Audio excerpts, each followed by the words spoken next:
I'm Jim Burnett of NASA's Lewis Research Center in Cleveland, Ohio. In this final program of our series, we'll see a film about a combined U.S. and Soviet space program.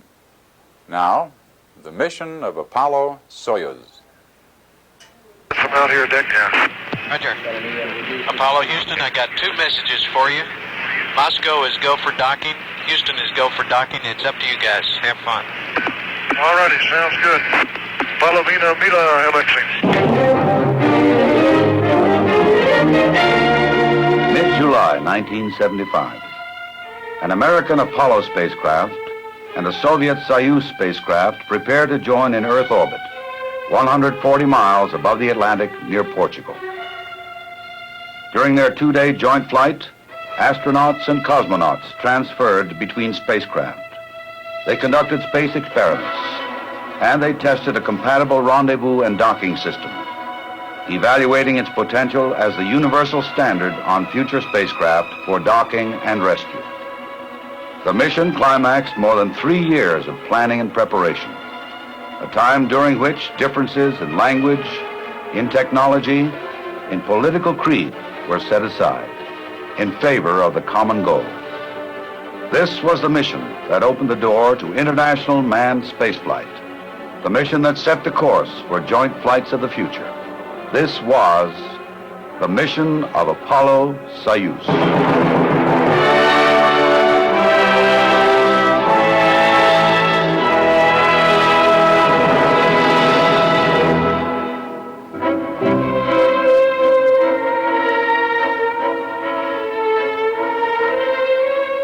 In the pre-dawn calm of July 15th, the methodical countdown of Apollo moved with customary precision toward a mid-afternoon launch.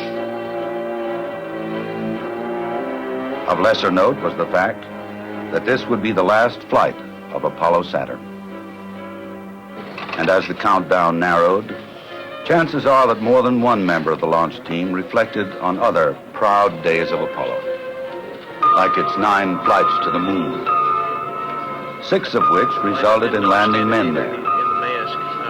Its 3 flights to Skylab, transporting crews to the orbiting space station. And now, in 9 days, the entire Apollo program would pass into history. Apollo would make way for a 2-way reusable vehicle, the Space Shuttle, scheduled for its orbital flight debut in 1979. But today it is Apollo-Soyuz. And as dawn approaches the Florida coast, a similar drama is nearing climax, half a world away. The scene, Baikonur Launch Complex in Kazakhstan, central USSR. The Soyuz spacecraft, its crew approaching the end of pre-launch checks, is about to signal the start of this historic mission.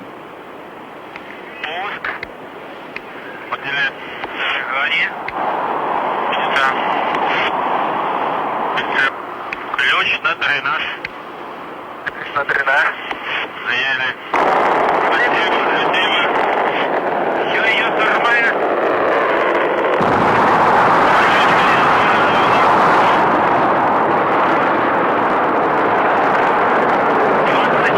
At Mission Control Moscow, flight controllers monitor Soyuz as it gathers momentum en route to orbital altitude. Less than 9 minutes after launch, Soyuz, powered by triple booster stages, is inserted into its assigned orbit. This is Apollo Saturn Launch Control. The countdown has proceeded smoothly this morning, and the flight crew here at the Kennedy Space Center were alerted about 10:30. They're right now in the suit room at the Manned Spacecraft Operations Building, donning their spacesuits, and they're scheduled to leave the suit room about 12:37 for the trip out to Pad B. The weatherman continues to be cooperative. A near-perfect day for the launch, made to order for the thousands lining the roadsides and beaches to witness this Apollo-Saturn finale.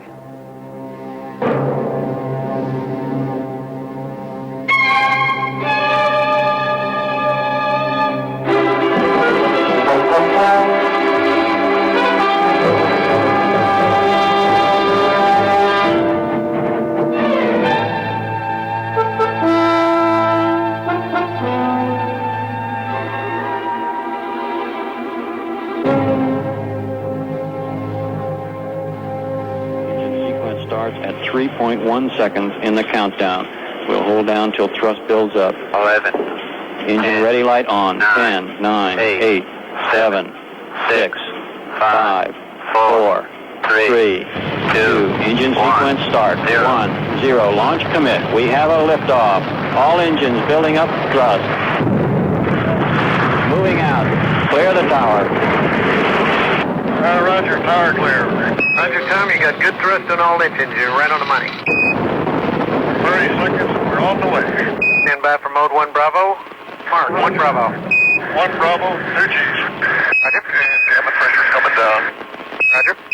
Apollo Houston, you're go for station. Roger, go for station.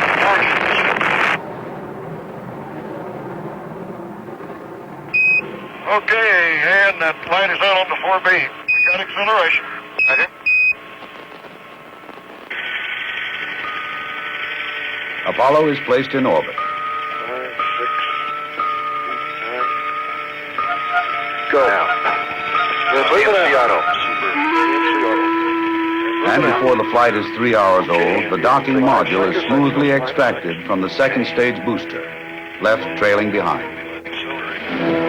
During the next 40 hours, Apollo, through a series of maneuvers, will slowly close the orbital gap with Soyuz. The two crews will meet again, not as members of this or that nationality, but as friends who for 3 years shared their separate cultures and customs, and a part of themselves.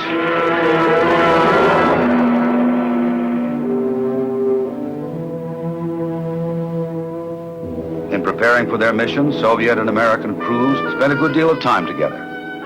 In formal mission training, in learning about the other man's culture, in getting to know the man himself.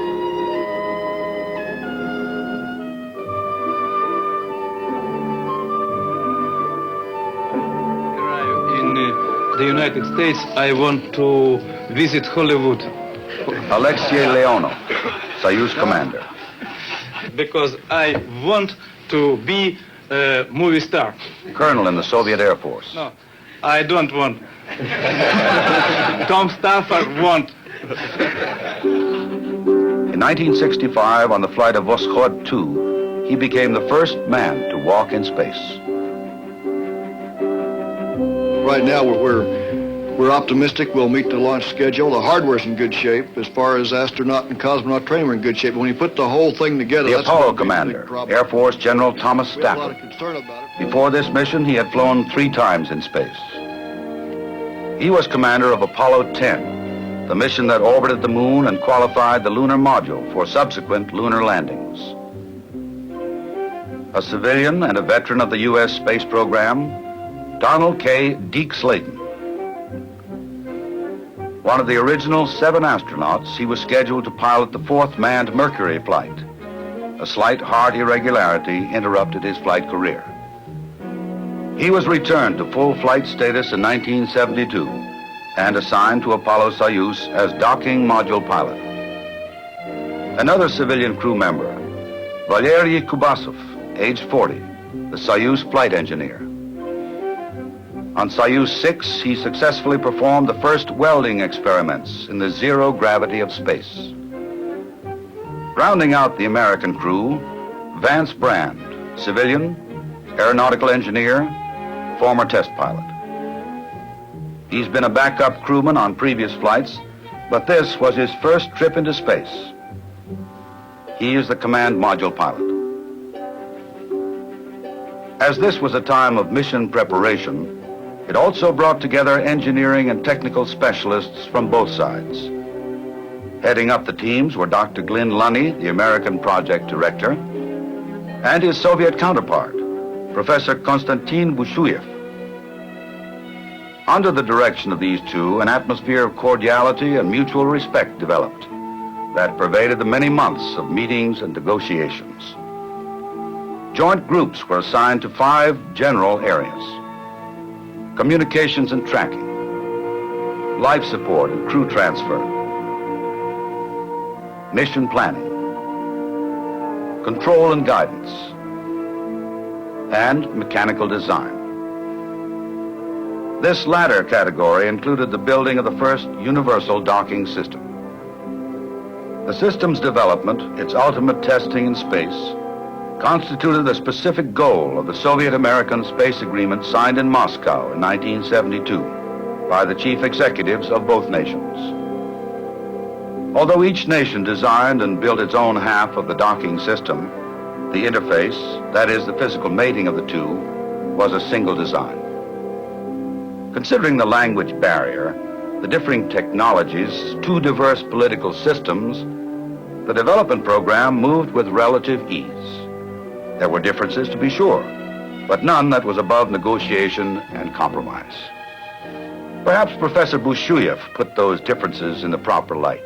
He said, "In our joint work, there has been only one contradiction.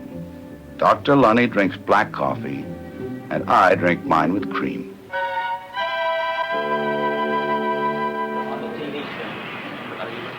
Okay, copy. This is Apollo Control. Apparently the TPI maneuver was indeed successful. Tom Stafford reported from Apollo that he was station keeping with Soyuz. Both control centers, Moscow and Houston, have given a go for docking. Soyuz, Apollo, track switches. I need you 5x5. Apollo, Houston. Can you see the Soyuz? He's hidden behind the docking module. Aha. Here he comes, just above the docking module. Looks real pretty.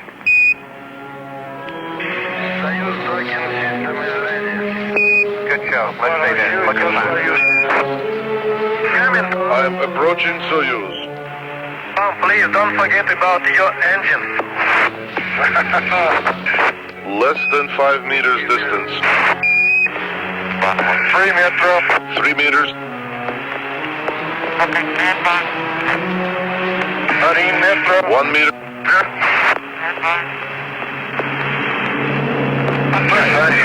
Contact. Capture. We also have capture. Roger, Tom. We'll pass it on.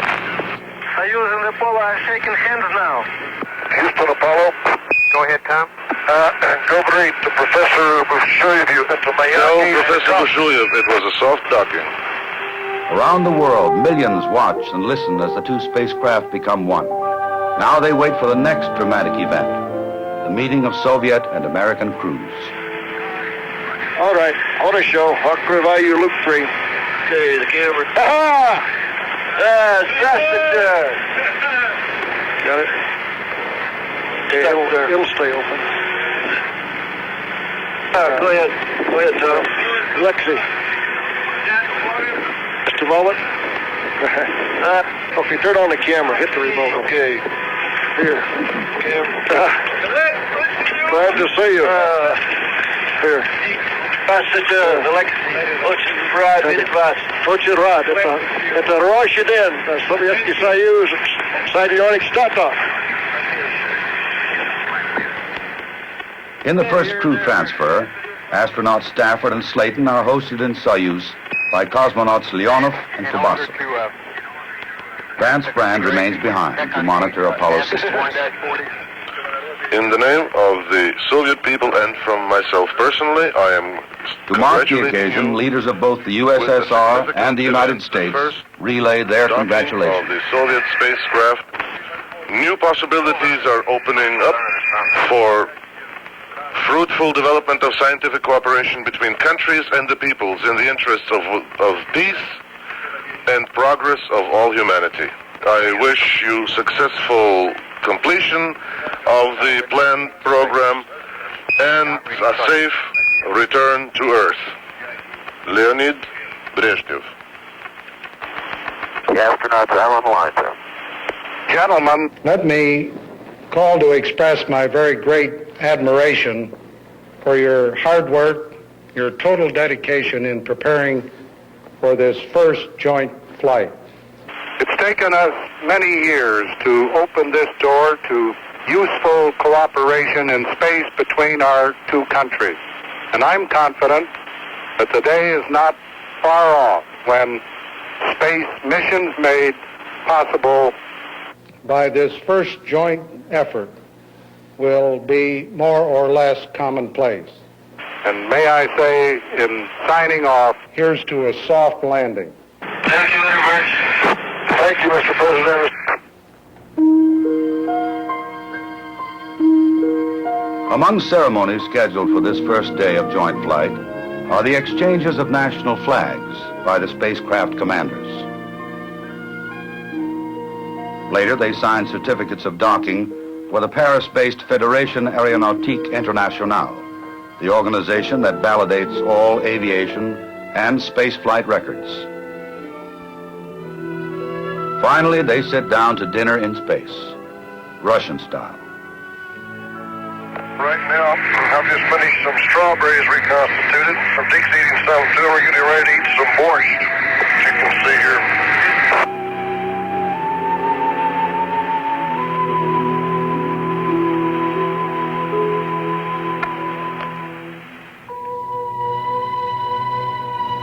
Following breakfast in their separate spacecraft, the crews begin the second day's slate of activities, which includes working on the joint experiments.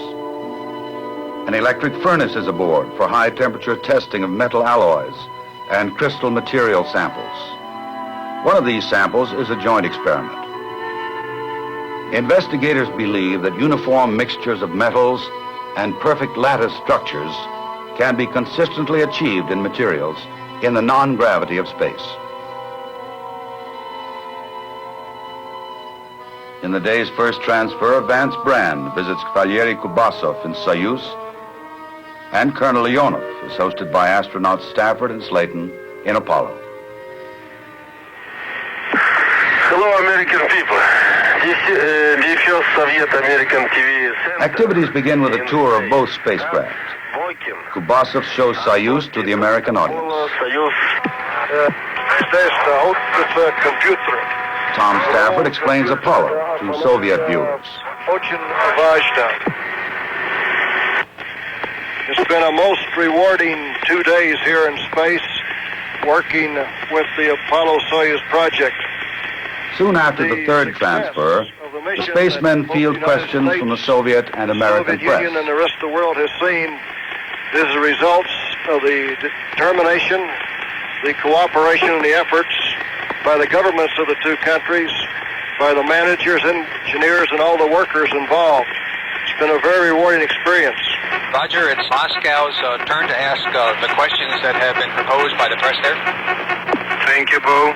Алексей Леонов. Насколько считаете вы комфортабельным корабль «Аполлон»? И как вам нравится американская Consider пища? the Apollo spacecraft to be, and how do you like the American food?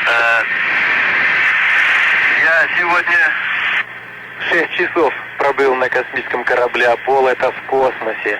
Но as all philosophers says, the best part of a good dinner is not what you eat, but with whom you eat. Today... North of New England, as the workday ends, Tom Stafford presents Alexei Leonov's spruce tree seeds to be planted in Russian soil, a gift from the American people to the people of the Soviet Union to provide a living memorial to the flight. The spacecraft commanders also join the two halves of an Apollo-Soyuz medal. One half launched with Soyuz and the other half with Apollo to symbolize the link-up in orbit. When time comes to retire to their own craft, it's das vidanya and goodbye. The joint experiments would resume the following day, but only by voice. The next face-to-face meeting would be in Moscow in September. This is Apollo Control. At acquisition here, we should have confirmation of undocking and a real-time television picture of Soyuz from Apollo as it backs away in preparation for the solar eclipse experiment. Solar eclipse occurs briefly and infrequently on Earth, giving scientists too short a time for adequate study. But with two-manned spacecraft and proper maneuvering, a solar eclipse can be simulated.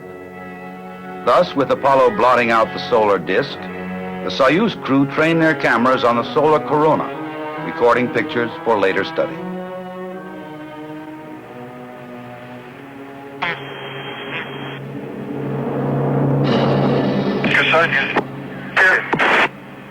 They dock again, providing yet another test of the compatible docking mechanism. Apollo, Houston, it was a beautiful docking. We had a good picture. We can see Italy coming up in the Mediterranean right now.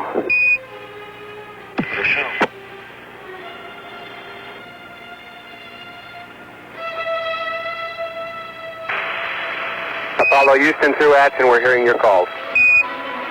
Roger, we've docked. Everything was on time, though. After some 3 hours, the two spacecraft separate for the last time, and Apollo maneuvers into position for the final joint experiment, ultraviolet absorption, the measurement of oxygen and nitrogen particles in the upper atmosphere.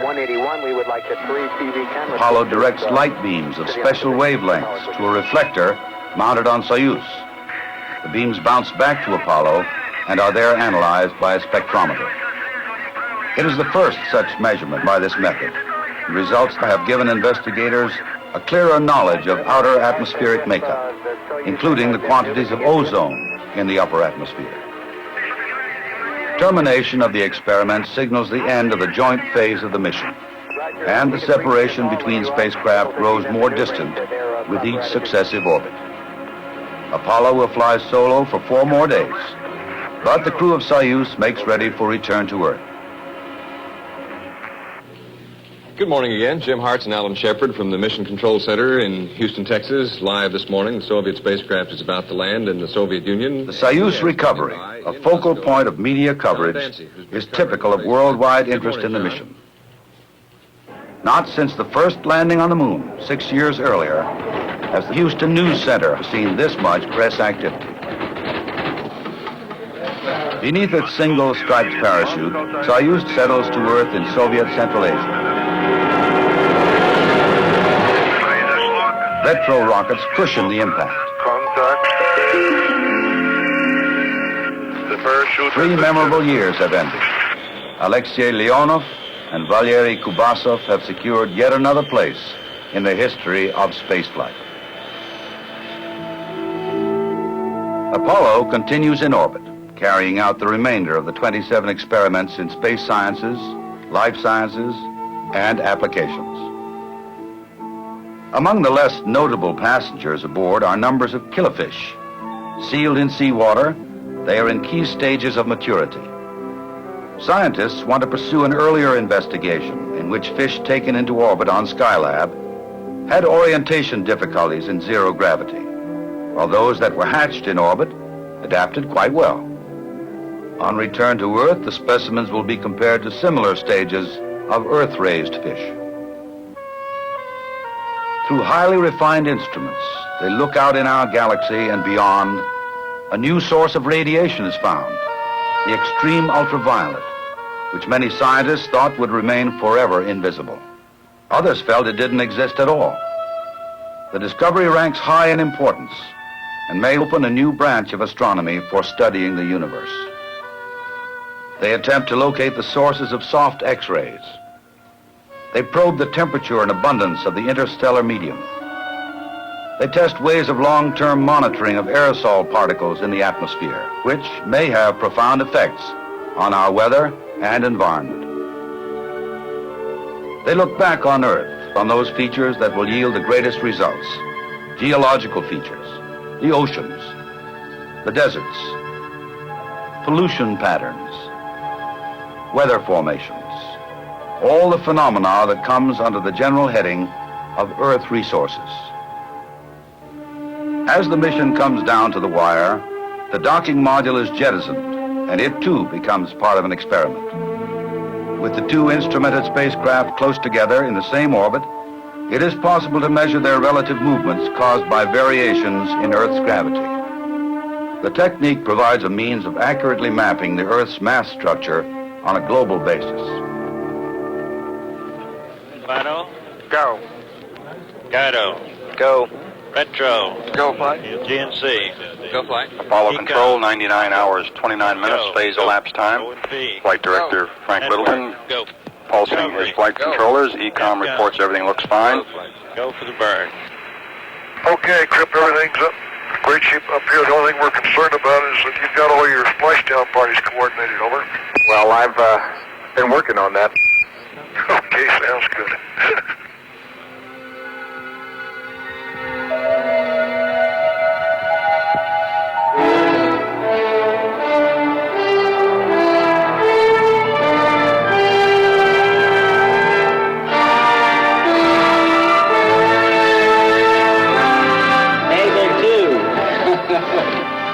In Pacific waters west of Hawaii, Apollo reaches the end of its journey and the end of an era. Waving to the crowd, assembled here on the hangar deck of the USS New Orleans. Captain Logan giving them a few more words of briefing about the ceremony, which will take place in just a few moments. Now they walk down a red carpet course.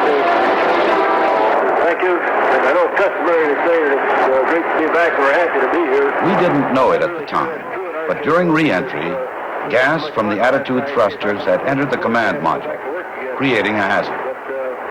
Quick action by the crew in recognizing and correcting the problem avoided a potentially tragic incident.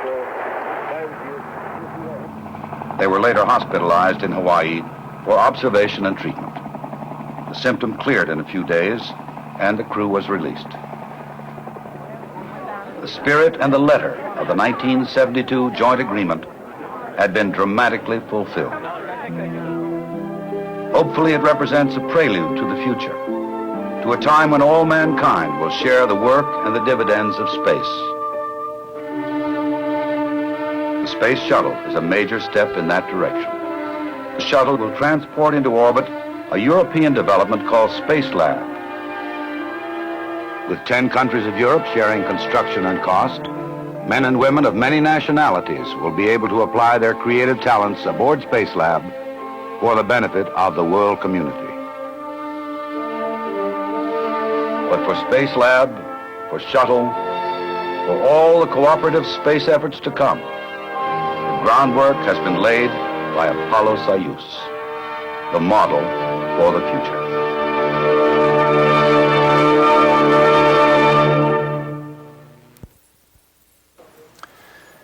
And that brings us to the end. We hope you've enjoyed this series on the history of space travel as much as we have enjoyed bringing it to you. I'm Jim Burnett saying goodbye from NASA's Lewis Research Center in Cleveland, Ohio.